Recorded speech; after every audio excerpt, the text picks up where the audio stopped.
Hi everyone, welcome back to my YouTube channel, Easy Cooking with Sarah's. Today I'm in the home of Andy's Ancestors and she's gonna teach us how to make bao, aka pao. Trinidad, we know it as pao. So let's get cooking. Thank you, Sarah. You're welcome. Having us on Take your over. wonderful show. Thank you. Okay, so what we have here so far is we have pork belly. We're gonna make pork belly bao. Pao. Trinidad word is pao. It really originates from bao, which is a Chinese word.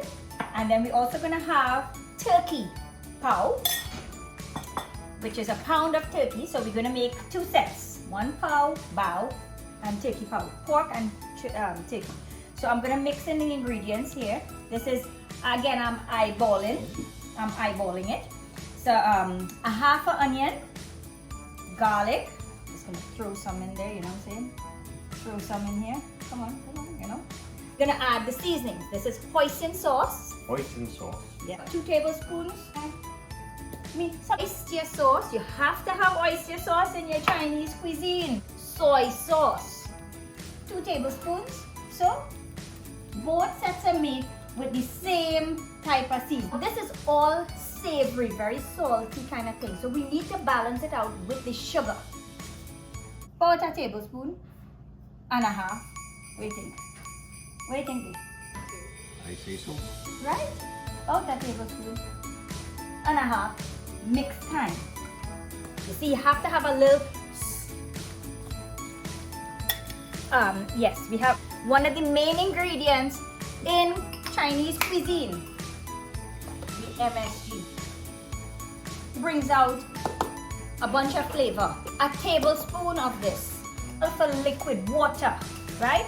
So this way, when it lets go, it's liquid. You can put cornstarch to thicken it, and when it cooks inside of the pao, it will let go that liquid. So when you bite into that, and it's juicy flowing out, that is what you're looking for.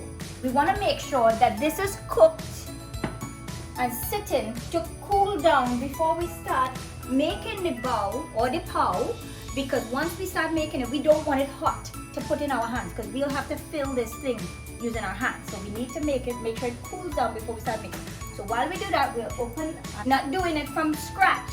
Back in the day, you'll take your flour and your yeast and your sugar and everything, you set it to rise for hours.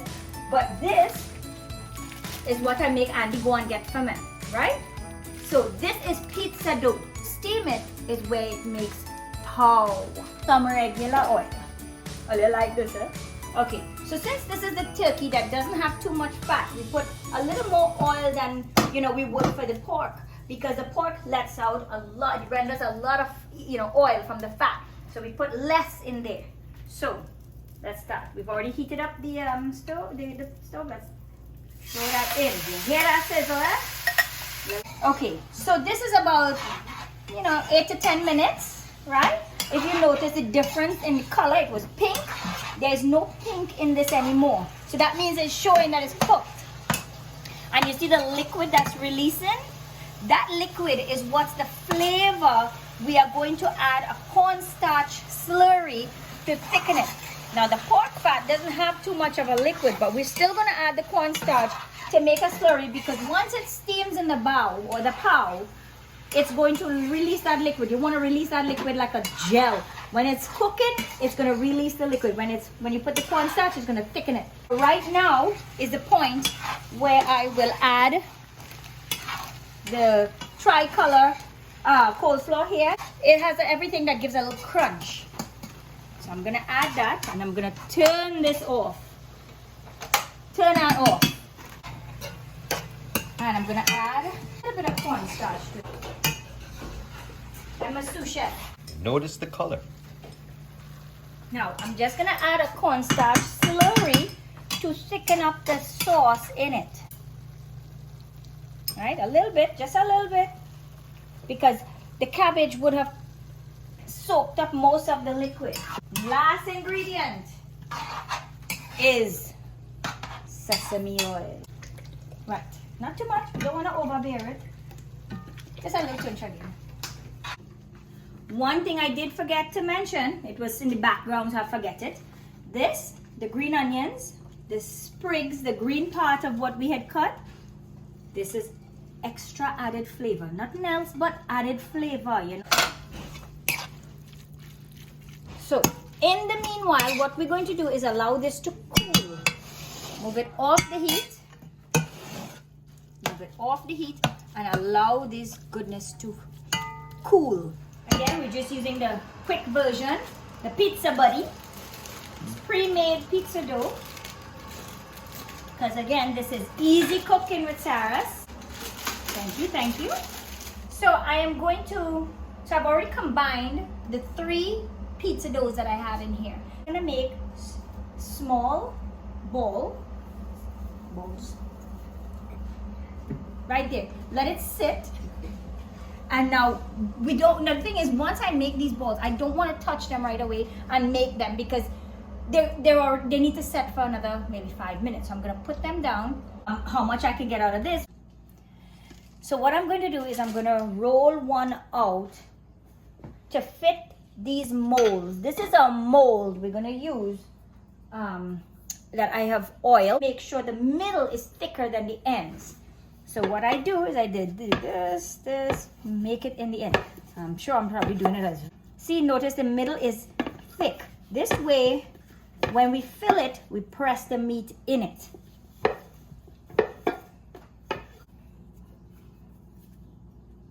See this? And then put the meat in that.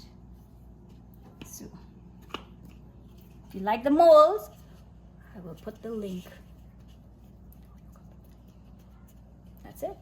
Then let's go over here. So yeah, so just stir it up a little bit to marinate all that juices that was in there. Yes. Okay. Okay. I'm gonna take, you don't want to overfill it. You just want to put a little bit, you know, although the bowl will swell, you want that. You see how that liquid is in there? But it's thicker because of the cornstarch. Juicy. Yes. When you bite into that, now I'm pressing this down. What I'm going to do is I'm going to press this down and fold that in. All right?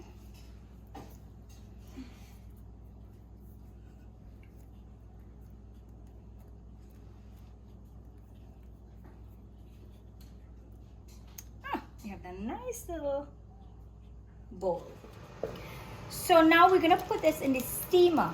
Now I put it in wax paper so it will prevent it from sticking when we're taking it out. So you can use wax paper, you can use parchment paper, you can use foil. This steamer is an electric one. There's many steamers out there. There's the one that you put on the stove with the water on it. Basically it steams vegetables, it steams, you know, fish, it can steam pav. This is an electric one, but the others you can do the same thing with. Okay, so in total, this steamer has 8, right? You pour some water in there, which it already has, and you just put it down here. This timer, you can put it up to how much? Usually takes 12 minutes. You can put it how long you feel. Turn it on, done. So today, Monica, my niece, and my sister, Asha, we're going to taste the pav that Andy and Sastra made today in their home. So let me just open this for now and show you how it looks. You take the parchment paper out and let me show you the inside of it. Look at that, guys. Look at that. That is the most delicious looking thing ever. And you're gonna dip this in here. Look, ta-da. Let me try it first. It is It is to die for. Asha, go ahead and taste. Monica, go ahead and taste and let me know what you think. It's moist and delicious. Monica? I'm excited. Look at that. It's juicy. It's filled. Amazing. So delicious, Sastra.